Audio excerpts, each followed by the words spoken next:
Radhe Radhe friends, welcome back to my channel Aadi Cultural World. देखिए, आज हम लड्डू गोपाल जी के लिए ये बहुत ही खूबसूरत सी पोशाक बनाएंगे। आप देख सकते हो ये कितनी खूबसूरत लग रही है और इसको बनाना बहुत ही आसान है। मैंने बहुत सिंपल तरीके से ये ड्रेस बनाना बताया है। देखिए, इसकी चोली भी कितनी सुंदर है। इस पर हमने ये जो वर्क किया है ना, ये बिल्कुल ज्वेलरी का लुक दे रही है। जब ये लड्डू गोपाल जी पहनेंगे तो बिल्कुल ज्वेलरी का लुक आएगा। अगर आप ड्रेस से रिलेटेड कोई भी क्वेश्चन पूछना चाहते हैं या कोई भी नॉलेज चाहते हैं तो मुझे मेरे इंस्टाग्राम पर फॉलो कर लीजिए। मेरा इंस्टाग्राम हैंडल है आदि कल्चरल वर्ल्ड 268। मैंने हर नंबर के लड्डू गोपाल जी के लिए मेजरमेंट बताया है, तो प्लीज़ वीडियो को लास्ट तक देखिएगा। चलिए अब हम ये ड्रेस बनाना शुरू करते हैं। इसके पहले अगर आपने अब तक मेरे चैनल को सब्सक्राइब नहीं किया है तो प्लीज़ मेरे चैनल को सब्सक्राइब कर लीजिए। साथ ही साथ बेल आइकन भी प्रेस करिए जिससे मेरे आने वाली वीडियोस की नोटिफिकेशन आपको सबसे पहले मिले। बेस हमने पहले से बना रखा है। बेस बनाना मैंने पहले भी अपनी बहुत सारी वीडियोज़ में बताया है, तो मैं आपको लिंक डिस्क्रिप्शन बॉक्स में दे दूँगी, आप वहाँ से देख सकते हैं। देखिए, पीछे की तरफ से हमने इसमें बुकरम का यूज़ किया है और ऊपर की तरफ से हमने वाइट कलर का वेलवेट का फैब्रिक यूज़ किया है।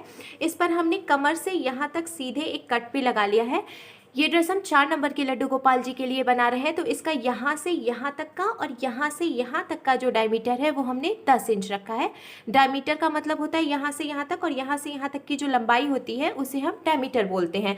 तो ये हमने 10 इंच का डायमीटर रखा है 4 नंबर के लड्डू गोपाल जी के लिए। अगर आप बड़े नंबर के लड्डू गोपाल जी के लिए ये ड्रेस बना रहे हैं तो हमें डायमीटर में 1-1 इंच ऐड करते जाना है। यानी कि 4 नंबर के लिए हमने 10 इंच का डायमीटर रखा है, तो 5 नंबर के लड्डू गोपाल जी के लिए हमें 11 इंच का डायमीटर रखना है। जैसे जैसे लड्डू गोपाल जी का नंबर बढ़ता जाएगा हमें डायमीटर में 1-1 इंच ऐड करते जाना है। और अगर आप छोटे लड्डू गोपाल जी के लिए ये ड्रेस बना रहे हैं तो हमें डायमीटर में से 1-1 इंच घटाते जाना है। यानी कि 4 नंबर के लिए 10 इंच का डायमीटर है तो 3 नंबर के लिए हमें 9 इंच का डायमीटर रखना होगा। इसके साथ ही साथ ये जो कमर की कटिंग हमने की है, यहाँ से यहाँ तक मेज़र करते हुए इसकी टोटल लंबाई जो है वो 5 इंच की आएगी। तो अगर आप बड़े नंबर के लड्डू गोपाल जी के लिए ये ड्रेस बना रहे हैं तो हमें कमर में आधा इंच ऐड करते जाना है, और अगर छोटे लड्डू गोपाल जी के लिए ये ड्रेस बना रहे हैं तो हमें कमर में से आधा इंच घटाते जाना है। अब हमने ये गोल्डन कलर का टिश्यू रिबन ले लिया है। ये जो हमने यहाँ से कट लगाया था ना, इसको हमें यहाँ से रखना है इस तरीके से, और सिर्फ एक बार ऐसे फोल्ड करते हुए इस पर ऐसे लगा लेना है। इसी तरीके से हमें यहाँ से लगाते हुए चारों तरफ से लगाना है और यहाँ तक लगा लेना है। तो जो 4 नंबर के लिए हम ये ड्रेस बना रहे हैं, इसकी यहाँ से यहाँ तक की जो चौड़ाई है वो 4.5 इंच यानी कि 4.5 इंचेस आ रही है। तो हमें 4.5 इंचेस में से 1 इंच यानी कि 1 इंच घटा देना है। आप जितने भी नंबर के लड्डू गोपाल जी के लिए ये ड्रेस बना रहे हैं, यहाँ से यहाँ तक की जो चौड़ाई होगी उसको मेज़र कर लीजिए और उसमें से 1 इंच घटा दीजिए। फिर जितना बचता है हमें उतना ही चौड़ा नेट का फैब्रिक कट करना है। हमने देखिए 3.5 इंच यानी कि 3.5 इंचेस चौड़ा और 1.5 मीटर यानी कि 1.5 मीटर लंबा नेट का फैब्रिक कट कर लिया है। अगर आपके पास भी इतना लंबा कपड़ा नहीं हो तो आप इसको पीसेस में कट करके जॉइंट कर सकते हैं। अब हमें इसको इस तरीके से रखना है और पतले पतले से प्लेट्स डालते हुए इस तरीके से, देखिए हमें बिल्कुल पास पास में प्लेट्स डालने हैं, और ऐसे प्लेट्स डालते हुए हमें ऊपर की तरफ से सिलाई लगा लेनी है। लड्डू गोपाल जी की कमर की टोटल लंबाई 5 इंच थी, तो जो हम प्लेट्स डालते हुए यहाँ पर सिलाई लगाएंगे इसकी भी टोटल लंबाई 5 इंच ही होनी चाहिए। हमने देखिए बिल्कुल पास पास में प्लेट्स डालते हुए इस तरीके से इस पर चुन्नट लगाई है। अब हमें बेस ले लेना है और ये जो हमारी कटिंग वाली साइड है हमें इसको यहाँ से रखना है इस तरीके से, और ऐसे कमर के चारों तरफ से रखते हुए हमें इसको जॉइंट कर लेना है कमर में। हमने चारों तरफ से देखिए नेट का फैब्रिक इसमें जॉइंट कर लिया। अब हमने ये वाली लेस ले ली है, देखिए इसमें फ्लावर्स बने हुए हैं, हमें इसको पीसेस में कट कर लेना है, हर एक फ्लावर अलग अलग कर लेना है। अब हमें ये वाली लेस ले लेनी है और इसमें से सिर्फ एक लाइन कट कर लेनी है। अब देखिए हमें बेस लेना है और एक फ्लावर लेना है, इसको यहाँ पर इस तरीके से लगा लेना है, और फिर ये जो हमने एक लाइन कट की थी ना लेस में से, इसको हमें चारों तरफ से फ्लावर के लगा लेना है। अगर आप चाहें तो इसको ग्लूगन से भी लगा सकते हैं या फिर फेविकोल या फैब्रिक ग्लू से भी लगा सकते हैं। इसी तरीके से देखिए फ्लावर्स लगाते हुए हमें यहाँ तक फ्लावर्स लगा लेने हैं, हमें यहाँ तक नहीं लगाने, यहाँ तक लगाने हैं। फिर इतनी जगह छोड़ देनी है यानी कि 6 इंच की जगह छोड़ देनी है बीच में, और फिर यहाँ पर फ्लावर्स लगा लेने हैं। अगर आपके पास इसमें के फ्लावर्स नहीं हो तो आप मिरर वर्क्स भी लगा सकते हैं या फिर कोई फूल हाथ से भी बनाकर लगा सकते हैं। तो चलिए हम फ्लावर्स लगा लेते हैं, फिर आपको आगे बताते हैं। चारों तरफ से फ्लावर्स लगाने के बाद हमने यहाँ पर थोड़ी सी जगह खाली छोड़ दी है, यहाँ पर हम फ्लावर बनाकर लगाएंगे। ऐसे ही फ्लावर अब हमें कमर पर भी लगा लेना है, जिससे कि ये जो हमने सिलाई लगाई है वो ढक जाएगी और इसका लुक भी सुंदर आएगा। फ्लावर बनाने के लिए हमने शॉटन के कपड़े में से एक पीस कट कर लिया है। अगर आपके पास शॉटन का कपड़ा नहीं हो तो आप सैंटून या फिर टपेटा सिल्क कोई भी कपड़ा यूज़ कर सकते हैं। इसकी लंबाई भी हमने 2.5 इंच रखी है और इसकी चौड़ाई भी हमने 2.5 इंच यानी कि 2.5 इंचेस रखी है हमने इसकी लंबाई और चौड़ाई दोनों ही। अब हमें देखिए इस तरीके से इसको फोल्ड करना है एक बारी और एक बार ऐसे फोल्ड कर लेना है। अब हमें ये सुई धागा लेना है और यहाँ देखिए कॉर्नर की तरफ से इस तरीके से हमें पतले पतले से टाँके लगाने हैं, बहुत ही पतले पतले से, छोटे छोटे से, इस तरीके से। देखिए ऐसे ही हमें यहाँ इस कॉर्नर तक टाँके लगा लेने हैं। देखिए हमने इस पे टाँके लगा लिए। अब हम इसको इस तरीके से खींच लेंगे। अब इसका लुक कुछ ऐसे आ जाएगा। अब हमें यहाँ पर एक बारी धागे को लपेट लेना है और ऐसे डालना है सुई को, देखिए इस तरीके से बीचों बीच से, और ऐसे निकाल लेना है। देखिए ये यहाँ पर टाइट हो गया। अब हमें फिर से इधर कर लेना है सुई को और ये सारे जो हमने जितनी चूनट डाली है ना इसमें, सब में से सुई को डालते हुए इस तरीके से और ऐसे निकाल लेना है, जिससे कि ये अच्छे से टाइट हो जाएगा। देखिए अब हमें इसको यहीं पर लॉक कर लेना है।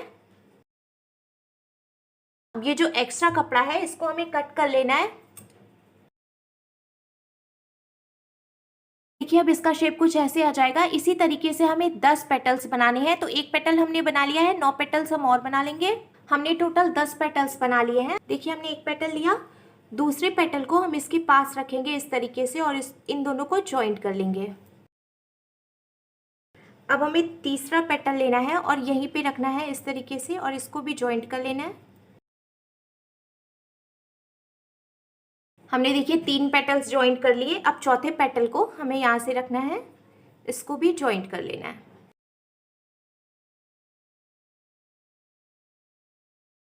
देखिए हमने 4 पेटल्स जॉइंट कर लिए। अब 5वां पेटल हमें यहाँ पर रखना है और इसको भी जॉइंट कर लेना है। हमने 5 पेटल्स को जॉइंट कर लिया है। पीछे की तरफ से हमें इसको लॉक कर लेना है। देखिए हमारा फ्लावर बनकर बिल्कुल तैयार है। इसी तरीके से हमें एक फ्लावर और बना लेना है। हमने देखिए दोनों फ्लावर्स बना लिए हैं। अब ये जो यहाँ पर जगह खाली थी ना, हमें इसको यहाँ पर इस तरीके से लगा लेना है और ये जो हमने इसको जॉइंट किया है, इस पर जो धागे दिख रहे हैं इसको ढकने के लिए हमें इसमें का फ्लावर लेना है और इसके ऊपर इस तरीके से लगा लेना है। अगर आपके पास इसमें का फ्लावर या मिरर वर्क नहीं भी हो तो आप इस तरह से फ्लावर्स बनाकर भी चारों तरफ से लगाकर ड्रेस बना सकते हैं। अब हमने डोरी के 2 पीसेस कट कर लिए हैं। ये जो हमने कटिंग की है, एक पीस को हमें इस तरफ से लगा लेना है और दूसरे पीस को हमें कटिंग के इस साइड से लगा लेना है। अब हमने चौकोर वाले नग ले लिए हैं। देखिए ये स्क्वायर शेप के हैं।